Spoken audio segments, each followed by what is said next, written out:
이른바 땅콩 회항 사건으로 구속 기소된 조현아 전 부사장에게 징역 1년의 실형이 선고됐습니다. 앞서 검찰은 징역 3년을 구형했죠. 집행유예 선고가 가능한 최대 형량이어서 집행유예 가능성도 점쳐졌지만 예상을 빗나갔습니다. 핵심 혐의였던 항로 변경죄 재판부의 판단은 분명했습니다. 시동을 건 때부터 착륙 뒤 정리까지가 항로라며 조 전 부사장의 난동 때문에 다른 항공기와 충돌할 위험까지 있었다고 지적했습니다.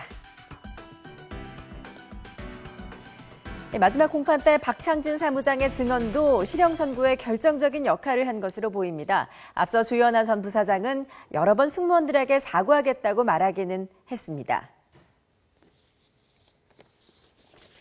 해당 사무장이랑 승무원한테 직접 사과하실 생각 있으십니까? 진심으로 사과드리겠습니다. 직접 만나서. 하지만 피해자들은 사과받은 적이 없다고 증언했습니다. 박창진 사무장은 물론 직접 땅콩 서비스를 했던 김모 승무원도 사과를 받은 적이 없다고 잘라 말한 겁니다. 또 조 전 부사장은 최후 진술 때 욕설과 난동은 잘못했다면서도 사건의 발단은 승무원이 매뉴얼을 위반했기 때문이라고 강조했습니다. 이런 모습이 결국 반성하지 않는 태도로 비춰 판결에 영향을 줬을 것이라는 분석입니다. 집행유예할 때 가장 큰 조건 중에 하나가 이제 피해자의 배상, 피해자에 대한 배상, 합의 이런 것 되느냐. 나머지는 진작에 반성하고 있냐 이런 부분인데 결심 공판 때 두 가지가 다 빠져버린 거예요. 박창진 사무장이 증인으로 나와서 합의된 적 없다, 사과받은 적 없다. 예. 그거 없어져 버렸죠. 예. 나와서 계속해서 범행을 부인하면서 이건 뭐 사고 때문에 그런 것이라고 하니까 예. 이런 부분들도 다 없어져 버린 거죠.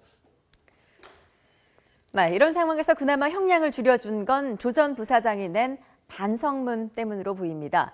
결심 공판이 끝난 뒤 지난 6일부터 선고 당일인 오늘까지 일주일 사이에 무려 7번을 반성문을 냈는데요. 이렇게 하루에 3번씩, 지난 10일은 3번씩 반성문을 제출한 적도 있었습니다. 읽어보니까 진심으로 반성하고 있는 것으로 보인다는 게 바로 재판부의 판단이었습니다. 하지만 국토부 조사를 방해한 혐의, 즉 위계 공무집행 방해죄는 인정되지 않았습니다. 국토부 조사가 제대로 안 된 건 사건 초기라 조사가 불충분했기 때문이지 조직적인 은폐 때문은 아니라는 건데요. 이 혐의가 인정된다면 무거운 처벌을 피할 수 없을 것이라는 게 법조계 중론이었습니다. 흔히 권력자들의 위세를 일컬을 때 나는 새도 떨어뜨린다라고 말을 하죠. 재벌 3세인 조현아 전 부사장, 움직이는 비행기도 멈추는 위세를 과시했지만 그 도가 지나쳐 결국 구치소 신세를 면치 못하게 됐습니다. 조 전 부사장 이제 항소를 하겠죠. 하지만 실형이긴 해도 징역 1년은 여전히 솜방망이 처벌이라고 생각하는 국민들도 적지 않을 겁니다. 과연 2심에서는 어떤 결론을 내릴지 국민들의 관심은 계속될 전망입니다.